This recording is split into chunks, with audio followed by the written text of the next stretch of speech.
Hello, hello. So, what do you say we talk about the Adidas website? I figure this will be kind of funny because any optimizations they can make on the e-commerce side, going to be probably relatively minimal. I don't really have a lot of experience with this website either. All this is going to be kind of just real time, first impressions and whatnot. So, yeah, Adidas.com. Maybe you've heard of Adidas. They're pretty super famous. They got some Olympic stuff going on right now here at the top. So this is basically their hero image, hero banner. It's a video, um, and yeah, goes to sports events 2024. Wow, eventually. Oh, okay, I don't like that. I clicked it, and then the button went away, and I thought that it was just like loading, but I'm now on the new page. They just happen to have the same video at the top. All right, so this is pretty cool. That makes sense for Adidas. They've got a bunch of different categories and collections relating to the Summer Olympics. Anyway, let's scroll down. Let's stick to the homepage, shall we? So now we got back to school right under that. Um, it's a little much, but whatever. It makes sense for back to school. What doesn't make sense right here, I guess, is these three CTAs under the same back to school trend. Like why, shop men, shop women, shop kids. I feel like it would make sense to just kind of have one back to school category that, or back to school for men and women, maybe, or boys and girls, instead of these three different CTAs. I guess they probably had a long UX meeting about that when they were planning this out. But yeah, I feel like this could have been better to incorporate the entire back to school category under one CTA umbrella instead of these three. Maybe I'm wrong. Maybe a lot of kids who are going back to school right now and are wearing Adidas are the size of full grown men. I'm sure they're whatever works. Um, I've been clicking around a little bit, but not a whole lot. So this wasn't here before. Still interested. So this is obviously generated dynamically. Although I didn't look at this many shoes. I'm going to be honest. Or maybe I did because I did click around on the PDP. I'll show you what I'm talking about later when we go back to the PDP. Um, so this is mostly real time first impressions. Like I said, I just recorded a video and my mic was muted and it was 15 minutes long and it was a complete waste of time because mic was muted. So now I have to do it again. And even though these are still pretty much my first impressions that I just did 10 minutes ago, it's technically take two. So hey, the risks, I guess, of just doing super casual real time audits. Um, this was always here though. New arrivals and bestsellers. This makes a lot of sense to have, especially at bestsellers, and especially for like a smaller brand, which Adidas is not. But yeah, always have a bestsellers collection on your homepage, pretty high up. These guys for Adidas, it of course makes sense to have new arrivals because hey, if you're on the Adidas website and you're scrolling this far down the page, just maybe you're interested. Um, I do find it interesting why some product images have a lot of space above them, and then other ones are very clearly and deliberately centered. Um, I prefer these, the ones that are centered. Just throw that out there. I don't know if my opinion matters, but these look a little strange, and then when you put them next to each other, they look even more strange. So, if you're going to go with one, I would say maybe just go with these. And of course, hey, pants are good. Those are good. Those are good pants pictures. Um, this right here almost seems a little bit random. Again, I think at this point of the page, you're just kind of putting one more flashy little block in case someone's down here and they happen to see something that they're interested in. Um, and then at the very bottom, this was one standout to me. Very little text all the way down the page, and then boom, four really big paragraphs. I'm sure that very few people read this, or very few people even see this. Maybe about 20% of website visitors. And then a fraction of that still actually read these 4 paragraphs. But it is Adidas. They are a long-standing brand um, for athletic performance and fashion. So why not have some just really, really brief, relatively brief. Again, these are really big paragraphs, but it's still relatively brief for a company as big and prolific as Adidas. Um, I really feel like this should be a lot higher. This is right above the footer. Join the club, get 15% off. It's a free club, so obviously this is basically their mailing list. Um, or this is literally their mailing list, not basically. Why not have this a lot higher? I even think it would maybe work really well between these 2 blocks, because these two being right next to each other is a little strange. And I know that they've got a little tiny thing in the header that also plugs this Addy Club, which is that same 15% off. But, why not plug it in a more visible way up here? Or at least they plug it differently up here. They say free shipping. Um, that's good. I kind of feel like they should maybe just be offering free shipping across the board, and maybe they are with a pricing threshold. I'm not sure. I feel like 15% off would maybe in addition to free shipping, which they should already be offering because of the e-commerce landscape of 2024. That would probably carry more weight. That said, free shipping is a good offer if for some reason you are not offering that, but it's almost so expected at this point. Um, yeah, I'm not going to get into all that business, but yeah, shipping charges that are on top of your list price, they're really really out of fashion. Um, which hey, it's Adidas. You need to be up with fashion, right, Adidas? Um, Top nav is good. Um, you've got tens and tens of categories or collections, maybe hundreds, but at least multiple tens of collections where you have to sort all this stuff by shoes and clothing and accessories, and then by male and female, male and kids, um, and then of course you have different articles of clothing too. So you're always going to see just tons and tons of collections here in the top nav for this kind of brand. Overall, I think this is done really well. Um, when someone lands on this page, they're either going to scroll down a little bit and click one of these things that they see, or they're going to just bounce right away with into top. Not bounce, technically speaking, which is where you land on the page and then leave pretty much immediately, leave the website altogether. But they'll navigate off of this main page using top nav. So it really is important that it's easy to use and intuitive and makes sense. Um, Also, I can appreciate how they also make these links at the top their own things, their own links that lead to their own landing pages, which I think they've done well with. These are very very clearly they put a ton of thought, research, and time into landing into designing these in a way that makes sense to who might click on them. They're very simple. This whole website is very simple. The web page or the home page was already very simple, and then these collection pages are even more so, but they're effective. They give you a good idea of what's going down.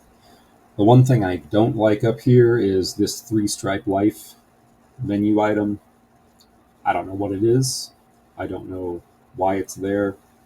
Um, if it was like just their collaborations, that would honestly make sense, but it's a whole bunch of other stuff too, um, including the blog, which is just under other shopping items. And then when you click 3-stripe life and go to whatever this landing page is, this is just the bestsellers or the new arrivals collection. It's separated by tabs. Um, it's not even, oh, okay. Then you click release dates and the table completely goes away. Like, I can't even keep on clicking back and forth on that. That's just really bad. That's really clunky. And then same thing with blog. Now it's replaced by something else. Which I get why they have a blog. I do think they should have a blog. That's really good. Um, but yeah, I just don't really like how that's incorporated into the top nav, and I genuinely dislike this landing page and how it works, especially when you compare it to how well done the others were. So, not really sure what's up with that. Let's check. Let's check out a PDP. What do you say? Obviously, we'll check out a shoe. Um, I'm trying to find something kind of unique and kind of different from what I just saw because I don't want to just give a bunch of the same critiques. If I can spot something new. All right, let's just look at this shoe. Um, as is the case with most likely all of their PDPs, which no, I haven't looked at every single one. Um, but the images are doing a lot of their heavy lifting because, again, this is this is Adidas, right? So if you're on the Adidas website, you know who Adidas is, you know what they are. Um, these three stripes on the side is what's establishing a lot of the brand authority and what's going to do a lot of the selling on this PDP. Um, it's not necessarily brand authority because we already know what Adidas is and who they are, but it's just going to be like what the product looks like. And that's why they lean so much into these huge images that are really nice. This is one of the ones with a bunch of space above it. I don't know. Excuse me. Maybe they've got a lot, some kind of logic to it. I just don't think it. Yeah, it's just strange. It's a little jarring. Um, their process for selecting variants is a little interesting, and I think technically these are variants, not variations. Or it's almost like a hybrid of the two because not many reviews on these shoes, but you'll see that the images all change.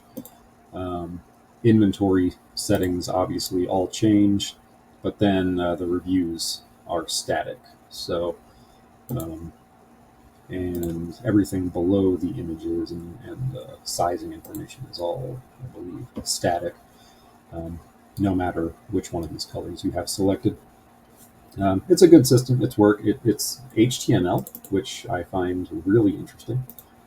Um, I'm sure they've got a custom built bottom, top to bottom e-commerce system um, that they use. This e-commerce side of it, small aspect of it, honestly, it's probably connected to some kind of really, really expansive ERP system on the back end, where they probably keep up with their inventory, manufacturing, logistics stuff, maybe even payroll. So, yeah, this front end e-commerce side of this website is the tip of the iceberg. That fact isn't lost on me. So, below all these really nice images, where you can see what these shoes look like, you got reviews right below them, and I think that's really, really good. Over here on the right, I like how they have the size guide, which opens in a new window and is very thorough.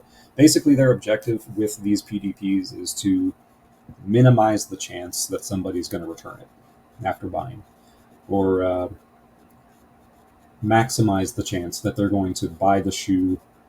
They've got all the information they need before they buy the shoe, so that they're going to be happy with it, and then that in turn will minimize the chance of a return in the long run. And of course, that's a whole headache in itself. So they've done a good job at making all this information readily available. Um, and I especially like how these reviews are right up top. I like how the details and the description are two separate drop downs. It just keeps everything a little tighter. I get why they've got complete the look. Um, I kind of feel like they should just swap these two blocks. I think they are both important blocks to have on the PDP. But if I'm shopping for shoes, I'm probably more interested in browsing for different shoes um, in the immediate future than I am looking for like some kind of article of clothing to go with the shoes that I'm looking at if I'm just literally shopping around. So I think this has its place, but I think its place is below this, and I think this place is right here. Um, and then also, I'll just repeat my criticism about these stock photos that are some down here and some up here. Still prefer these. And I don't even know what's going on with this one. This is just like half of a contextualized photograph. Hey, I don't know what's up. It does go to show how tough it can be to keep on top of all these little details, even for a brand as huge as Adidas. So this is good. I'm glad they've got this on the PDP somewhere, because if you're actually thinking about buying some shoes, I mean, 15% off is a pretty steep discount to sign up for an email list. So, I mean, I would do it. I would sign up um, just for my first purchase, for sure. No questions asked. This is good. Not going to mess with it, but that's a good option. Then they've got this again over here, but again, like they're not just plugging 15% off. They're plugging it with free shipping on this. Um, yeah, I don't know. It's just a weird angle. I Free shipping should just be a part of the purchase, in my opinion, in this climate, this e-commerce climate. Returns and exchanges. That's a strange thing to incentivize for signing up for an email list, and I just feel like they could cover all of that by having a really fair returns and exchanges policy, and then just offering this. That's my story. I'm sticking to it. I will select my size, which is not size 7. Also, I probably wouldn't be buying a woman's shoe, but you know, that's not my type. So they do have a delivery cost. It's $4.99. All right, so this makes me feel stronger about what I said before. It's like, just make the shoe cost $125 and then just offer free shipping for like all orders in the States. Or I'm sure Adidas has multiple warehouses across the world. Maybe you can afford to do it just all over the world. But yeah, just make the shoe cost $125 so that I don't have to don't have to factor in this delivery charge. It's such a small thing. But like, I would be so much more likely to sign up for this email list if you just were giving me a fair shipping cost, $125 shoe, because it's not even a good shipping cost. $4.99. That's not going to pay for the price of shipping a shoe box. Okay, that's such a formality of a delivery charge. Just make the shoe cost $125 and then offer me 15% off if I sign up for your email list, and that's going to like make it so much more simple and clear, and all that. And I'm just speaking as somebody who's literally on the website for the first time, just clicking around. So this is way longer of a breakdown than I was even going to do. It's longer than take one, if I'm being honest. So that's pretty cool. Anyway, if you thought this was interesting or you learned something from it, let me know. Let me know if there's a website you'd like me to do. If not, I'll figure something else out on my own. I'm just going to keep on doing these and uploading them here. So you guys have a good day. Be good.